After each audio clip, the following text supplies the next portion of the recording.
राजस्थान के बिहड़ों में स्थित था असापुरी महल, जिसकी भव्यता एक समय में राजाओं की शक्ति और वैभव का प्रतीक थी। लेकिन अब यह खंडहर बन चुका था, एक ऐसा महल जिसे सूरज ढलते ही हर कोई छोड़ देता था। कहा जाता था कि वहाँ कोई अलौकिक शक्ति थी जो रात के अंधेरे में जीवंत हो उठती थी। साल 2025 इतिहासकार अमेय वर्मा और उनकी टीम इस महल के गुप्त रहस्यों को उजागर करने आए थे। उनके पास एक प्राचीन दस्तावेज था जो इस महल के स्थापित होने की पुष्टि करता था। दस्तावेज में लिखा था, जो कोई भी असापुरी महल के 7वें कक्ष में प्रवेश करेगा वह वापस नहीं लौटेगा। अमेय और उनकी टीम को यकीन नहीं था कि यह सिर्फ एक अंधविश्वास है या सच में कोई रहस्य छिपा है। उन्होंने महल के अलग अलग हिस्सों की जांच शुरू की। जैसे ही उन्होंने मुख्य द्वार खोला, भीतर का अंधेरा उन्हें निगलने को तैयार था।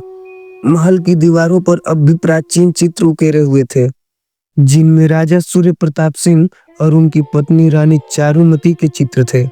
लेकिन इनमें एक अजीब बात थी, रानी के चेहरे पर डर की झलक साफ दिख रही थी, जैसे उन्होंने कुछ भयानक देखा हो। अचानक अमय की टीम के एक सदस्य रवि को पीछे से किसी ने धक्का दे दिया। वह तुरंत पलटा, लेकिन वहां कोई नहीं था। ये क्या था? रवि ने घबराते हुए पूछा।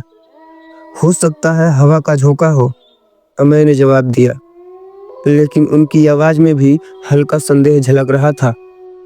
टीम ने महल के पहले और दूसरे कक्ष को पार किया। वहां पुराने हथियार, दीवारों पर राजसी नक्काशी और जमीन पर टूटी फूटी मूर्तियां पड़ी थी। लेकिन जैसे ही उन्होंने तीसरे कक्ष में प्रवेश किया, एक अजीब गंध ने उन्हें घेर लिया। ये गंध कैसी है? सड़ी हुई लाश जैसी। माया, टीम की एक सदस्य घबराई हुई बोली। शायद किसी जानवर की लाश हो। मैंने फिर से सबको शांत करने की कोशिश की, लेकिन खुद उनकी भी धड़कन तेज हो गई थी। तभी एक जोरदार धमाका हुआ। सभी ने पीछे मुड़कर देखा तो महल का प्रवेश द्वार अपने आप बंद हो चुका था। किसी के हाथ पैर ठंडे पड़ गए, किसी को सांस लेने में दिक्कत महसूस हुई। मैंने अपने मोबाइल की रोशनी से आगे देखने की कोशिश की, लेकिन तभी किसी ने उनके कान में कुछ फुसफुसाया। तुम यहाँ नहीं होने चाहिए थे। अमय को लगा कि शायद ये उनका भ्रम था, लेकिन जब उन्होंने बाकी टीम की आंखों में भी वही डर देखा तो उन्हें समझ आ गया कि यहाँ बहुत कुछ गलत था। महल के 7वें कक्ष का रहस्य क्या था? महल के 7वें कक्ष का रहस्य क्या था?